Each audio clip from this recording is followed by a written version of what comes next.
तुझ जैसे कमीने को झाड़ू से मारकर अगर मैंने अपमान नहीं किया तो मेरा नाम भी नाचिया रम्मा नहीं है। नाचिया।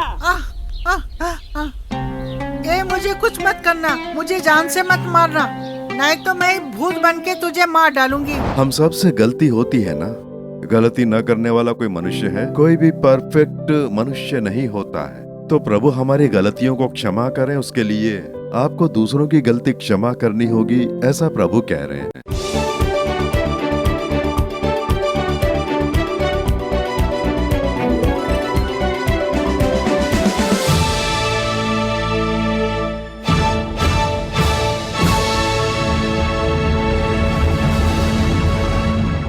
प्रिय दर्शकों, यीशु मसीह के पवित्र नाम से ये आपका अद्भुत समय है। इस कार्यक्रम में आपका स्वागत है। ये कार्यक्रम देखने वाले आप लोग हो सकता है किसी से नफरत कर रहे हो या आपके मन में कड़वाहट हो, इन्हें क्षमा नहीं कर सकते, इन्होंने मुझे इतना दुख पहुंचाया, ऐसे एक दुख के साथ आप बैठे होंगे, लेकिन यीशु आपको क्षमा करने में सहायता करेंगे। ठीक है, अब हम एक छोटा सा ड्रामा देखने वाले हैं। उसके साथ साथ प्यारे भाई मोहन सिलास्ट्रस आपके लिए सुसमाचार प्रचार करके प्रार्थना करेंगे। विश्वास के साथ ये कार्यक्रम देखें, अपेक्षा के साथ देखें, वचन सुने। यहोवा अवश्य आपके जीवन में एक बदलाव लाएंगे, क्योंकि ये आपका अद्भुत समय है।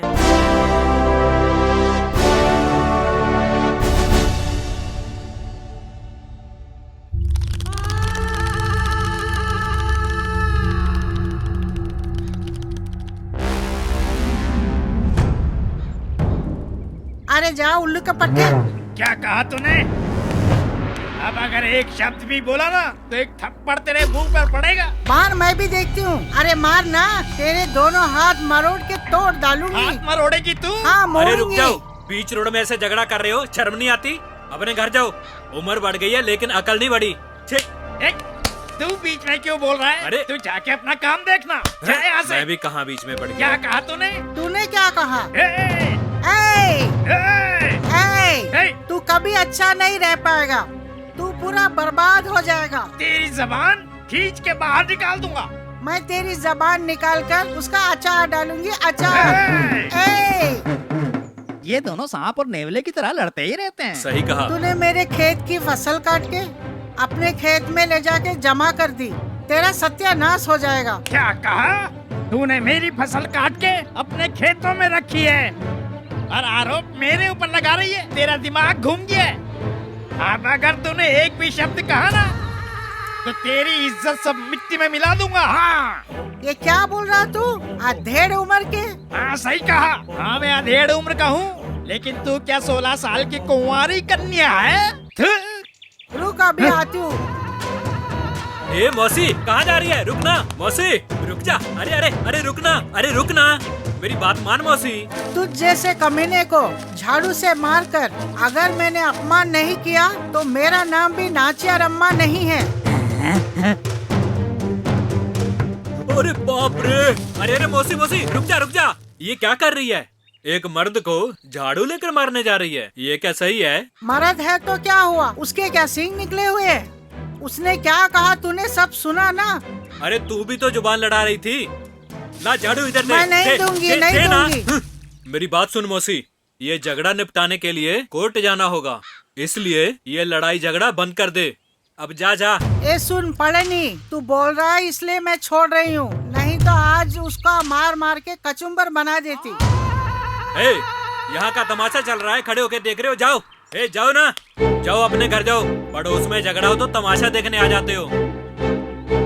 अरे भैया जी, बुढ़िया के बारे में तो जानते ही हो ना, अपने घर जाओ ना भैया जी, जाओ ना भैया। हाँ, तुम नहीं जाओगे, मैं चला जाता हूँ।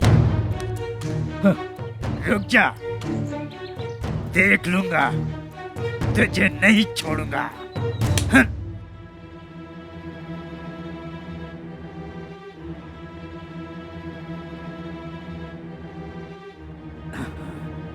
नोचिया, गांव के लोगों के बीच झाड़ू लेकर मुझे मारने के लिए आई, मेरा अपमान किया।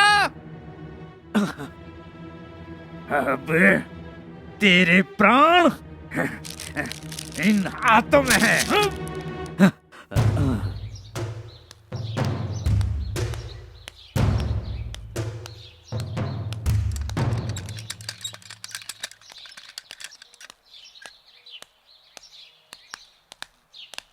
हे बुढ़िया, इस समय कहाँ जा रही है? तेरी जबान पे कीड़े पड़े। मैं एक अच्छे काम के लिए बाहर जा रही थी और तूने बीच में ही टोक दिया। अरे तो इसमें क्यों गुस्सा हो रही है? गुस्सा नहीं करूँगी तो क्या प्यार करूँगी? अकल की अंधी कहेंगी।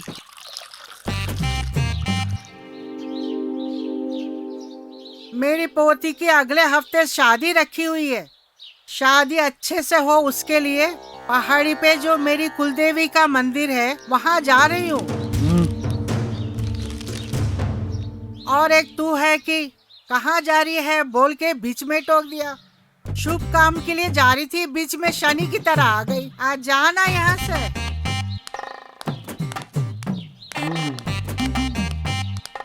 ये बुढ़िया मरेगी तभी गांव में शांति आएगी।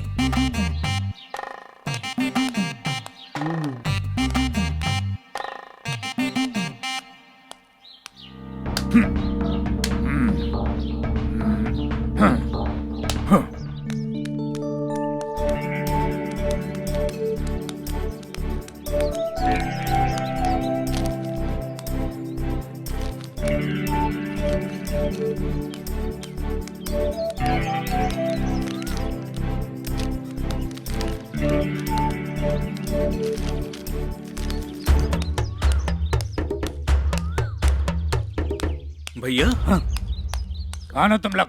क्या बात है? भैया जरा जे पढ़ के देखो ना। क्या ये टीवी, मिक्सी, ग्राइंडर ऑफर में देने वाली चीजों का विज्ञापन है? हाँ, नहीं नहीं नहीं, हाँ? ये शुभ संदेश है। हाँ। ये पढ़ के देखो, आपका जीवन बहुत अच्छा पढ़ने रहेगा। के लिए मेरे पास अभी टाइम नहीं है, मुझे जल्दी जाना है। बाद में पढ़ लूंगा।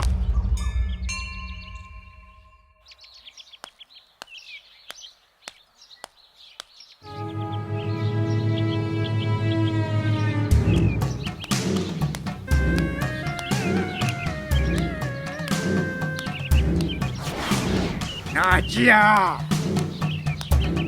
नाचिया, नाचिया, नाचिया।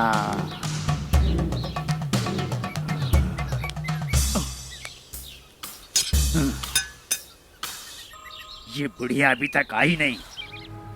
इतनी देर हो गई, जाको इंतजार कर रहा है। जल्दी आ जा।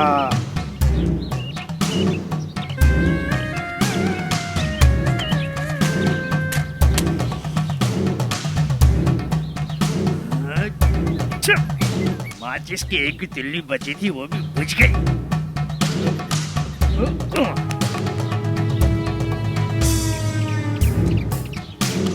अरे जल्दी आना, आज तेरी कहानी खत्म।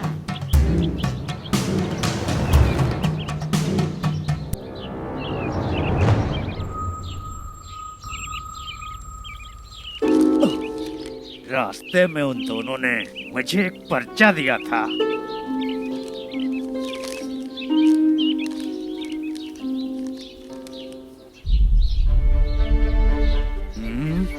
क्षमा। यदि तुम मनुष्यों के अपराध क्षमा करोगे तो तुम्हारा स्वर्गीय पिता तुम्हें भी क्षमा करेगा।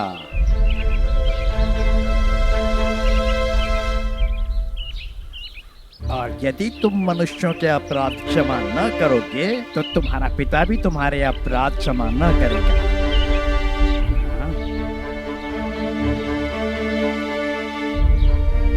स्वर्गीय पिता कौन है? आकाश व भूमि के सृष्टिकर्ता परमेश्वर। परमेश्वर कभी दंडित नहीं करते, वो केवल क्षमा करते हैं। क्षमा करने का गुण क्या आपके अंदर है? हाँ? क्षमा करने का गुण क्या आपके अंदर है? क्षमा करने का गुण क्या आपके अंदर है? तुझ जैसे कमीने को झाड़ू से मारकर अगर मैंने अपमान नहीं किया तो मेरा नाम भी नाचिया रम्मा नहीं है।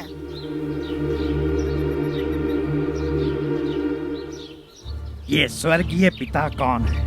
आकाश व भूमि का सृष्टिकर्ता परमेश्वर। ये सच है ना? सच्चाई से कही बातें सच ही तो होंगी।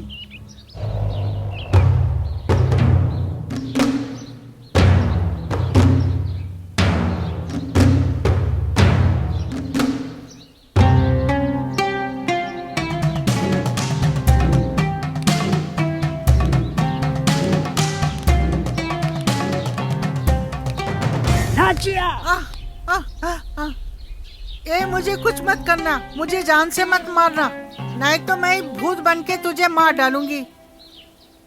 नाचिया, मैं तेरा बुरा करने नहीं आया, सुधर के आया हूँ। ये देख, तेरा खून करने के लिए ही आया था, लेकिन मेरी अंतरात्मा मुझे कोस रही थी, इसीलिए मन फिरा के आया हूँ। मेरा मन पसीजने का कारण है ईश्वर की कही हुई बातें। ईश्वर की कही हुई बातें? हाँ नाचिया, किसी मनुष्य ने तेरे साथ गलत किया तो उसे क्षमा कर दे। क्षमा नहीं किया तो तेरा स्वर्गीय पिता तुझे क्षमा नहीं करेगा। स्वर्गीय पिता कौन है? आकाश और भूमि का सृष्टिकर्ता ईश्वर। ये बात मैं अभी अभी समझ पाया। नाचिया, ईश्वर सच्चा है और ईश्वर की कही बातें भी सच्ची ही होंगी। सही कहा वीरा पांडी, तू एकदम सच बोल रहा है। मुझे तुझ पे विश्वास है। हम दोनों की दुश्मनी जड़ से दूर हो जानी चाहिए। नाचिया, तेरी ये बात सुनकर मेरे मन को कितनी शांति मिली पता है? ठीक है वीरा पांडी, जिसने तुझे क्षमा करने का गुण दिया और तुझे बदल दिया, उस ईश्वर का नाम क्या है वीरा पांडी? यीशु मसीह।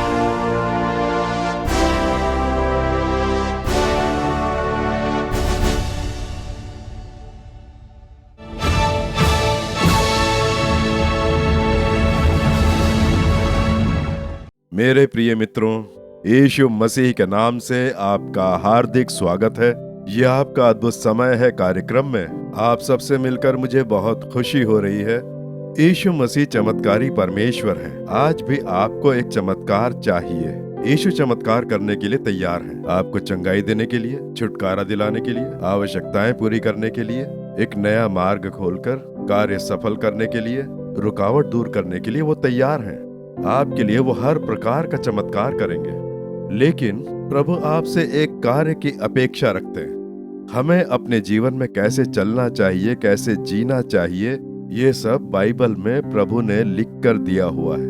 उनके अपेक्षित कार्यों को यदि हमने किया तो चमत्कार पाने में रुकावट नहीं आएगी। मैं तो यीशु पर विश्वास रखता हूँ, उनका कार्यक्रम देखता हूँ, प्रार्थना करता हूँ। विश्वास तो आवश्यक है।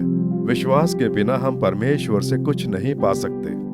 उसी विश्वास के साथ आप इस समय ये कार्यक्रम देख रहे हैं, ठीक है।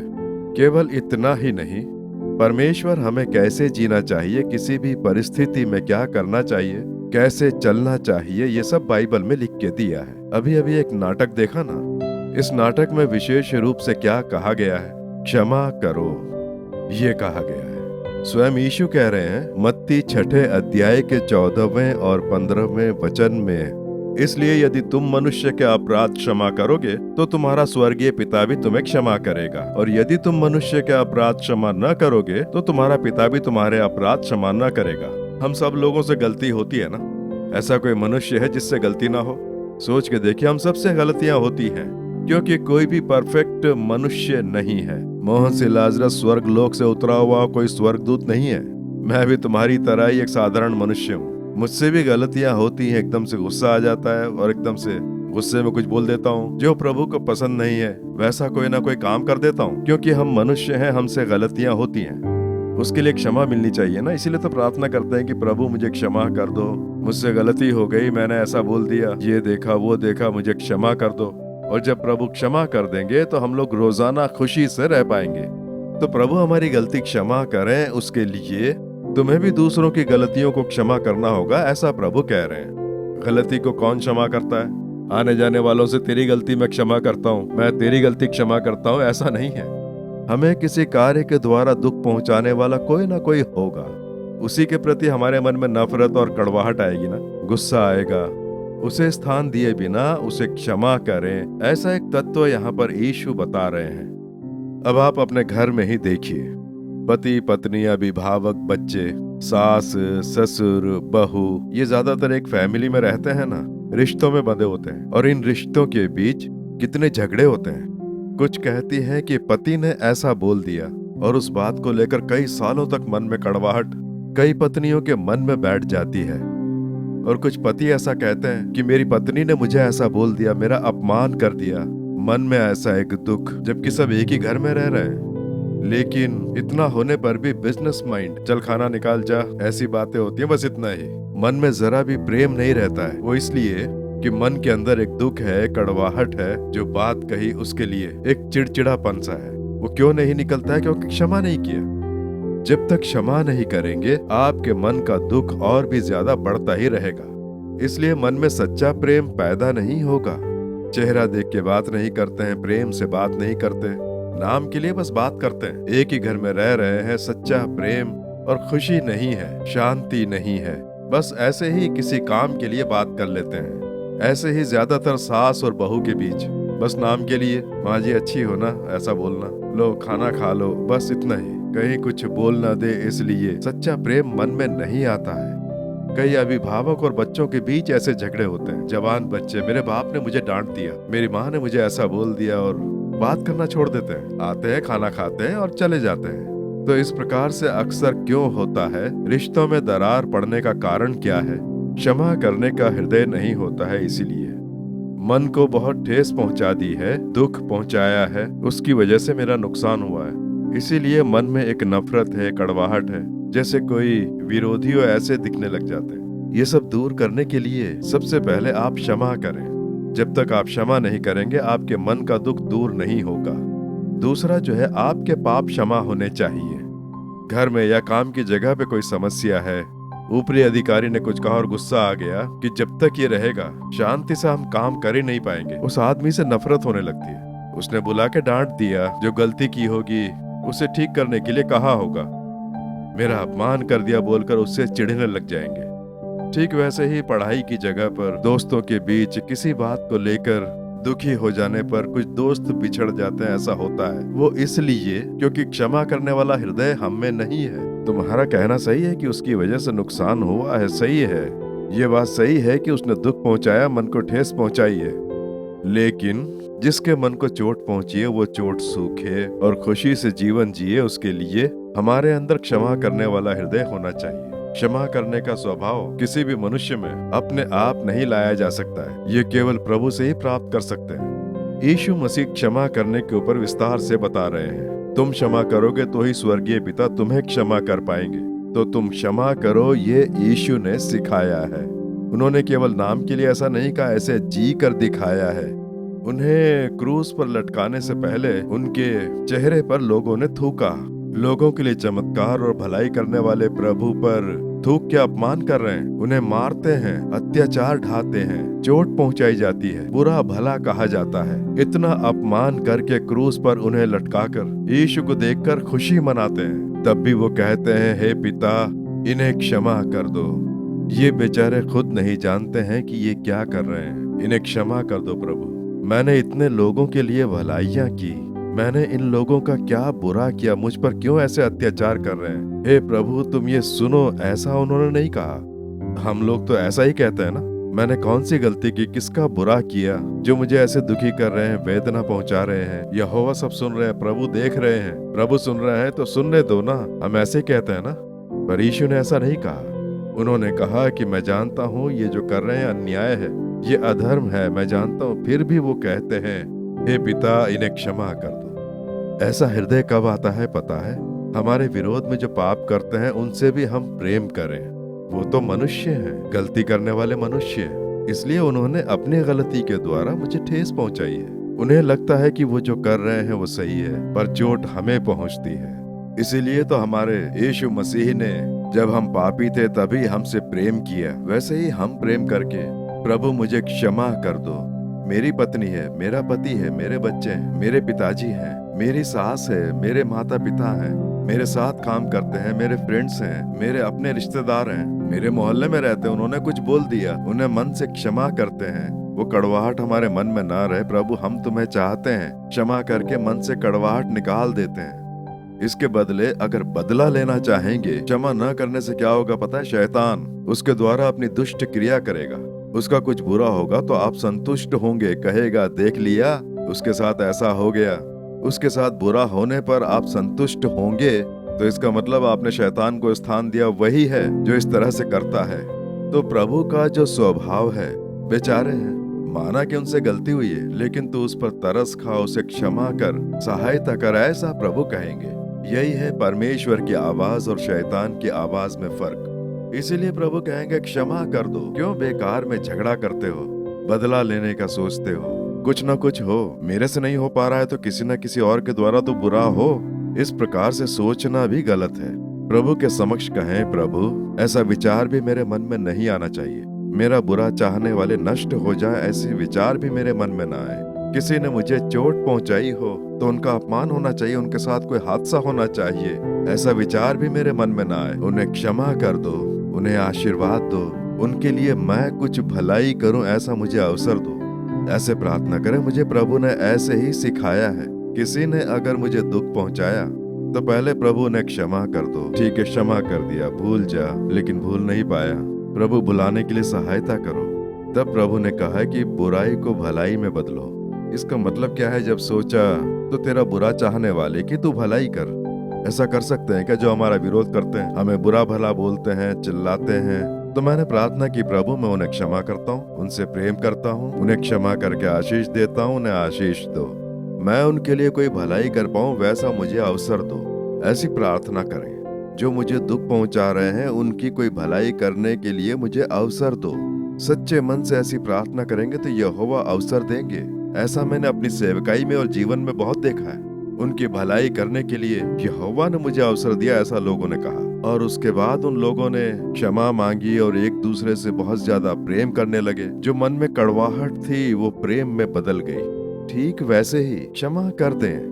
आपके मोहल्ले में, आपके परिवार में, या आपका कोई रिश्तेदार, नौकरी की जगह पे, पढ़ाई की जगह पे, जहाँ रहते हैं, या सेवकाई में हमें चोट पहुंचाने वाले, दुख पहुंचाने वाले लोग होते ही हैं। हम उन्हें क्षमा करके, भूलकर उनके सामने यीशु के प्रेम को बाहर प्रकट करेंगे तो प्रभु से आप जो मांगेंगे उसके लिए चमत्कार करेंगे। तब आप खुद देखेंगे प्रार्थना करते ही बीमारी चंगी हो गई। आपके प्रार्थना करते ही एक अद्भुत मार्ग खुलेगा।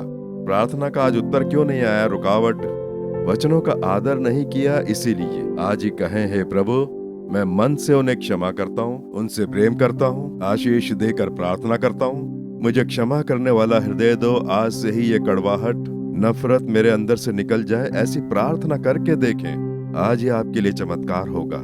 अब प्रार्थना करें। प्रभु ने आपसे बात की, क्षमा करने का आभास हुआ है तो अपने हृदय पर हाथ रखें। किसी के प्रति मन में कड़वाहट है, किसी को क्षमा नहीं कर पाए, किसी न किसी को लेकर मन में दुख है, हृदय पर हाथ रखकर कहें, प्रभु मेरे घर में है, मेरे मोहल्ले में है, मेरे गांव में है, मेरे अपने रिश्तेदार हैं, नौकरी की जगह पर, पढ़ाई करने की जगह पर है, जहाँ सेवकाई करता हूँ वहाँ है, चोट पहुँचाने वाले, दुखी करने वाले, अपमान करने वाले, मैं अपने पूरे मन से उन्हें क्षमा करता हूँ, उनसे प्रेम करता हूँ। प्रभु जब मैं पापी था तुमने मुझसे प्रेम किया, मेरे पापों को क्षमा किया, मैं भी उन्हें मन पूर्वक क्षमा करता हूँ। मैंने कितने बड़े पाप किए फिर भी मुझे क्षमा किया, मैं पूरे मन से उन्हें क्षमा करता हूँ। मैं उन्हें आशीष देता हूँ। प्रभु मेरे मन में जो कड़वाहट है वो बदल जाए, नफरत बदल जाए, मेरे मन में उनके प्रति प्रेम आए। मैं उन्हें आशीष देकर प्रार्थना कर रहा हूँ। प्रभु मन से क्षमा करके प्रार्थना कर रहा हूँ। यीशु मसीह के नाम से आशीष देता हूँ। उनकी सहायता करने के लिए एक अवसर मुझे दो, उनके लिए भलाई करने का एक अवसर मुझे दो। यीशु मसीह के नाम से उन्हें आशीर्वाद देता हूँ, क्षमा करता हूँ। प्रभु इसी समय मेरी प्रार्थना सुनकर क्षमा करने वाला हृदय मुझे दे दिया, उसके लिए स्तुति हो। अब मेरे लिए चमत्कार करो, इस बीमारी को चंगा कर दो, मुझे छुटकारा दिलाओ, रुकावटें दूर करो, मेरे परिवार में ये चमत्कार करो, मेरा कार्य सफल करो, मेरे अपेक्षित कार्य में एक चमत्कार हो, वैसा कुछ करो।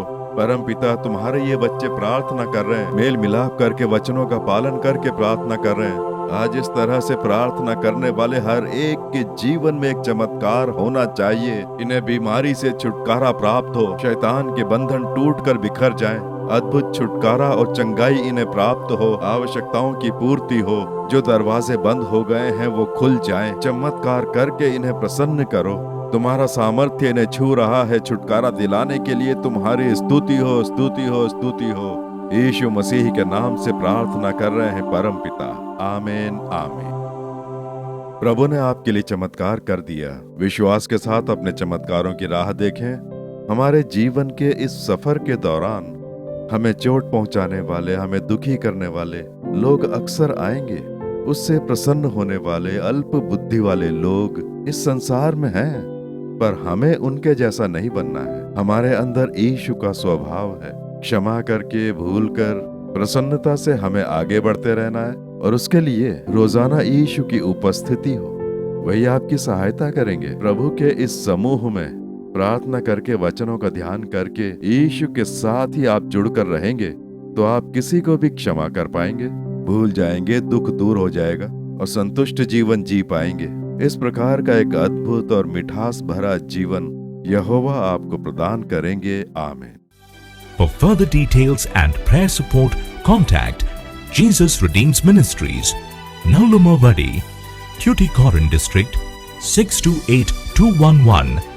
Our phone number 04435454545.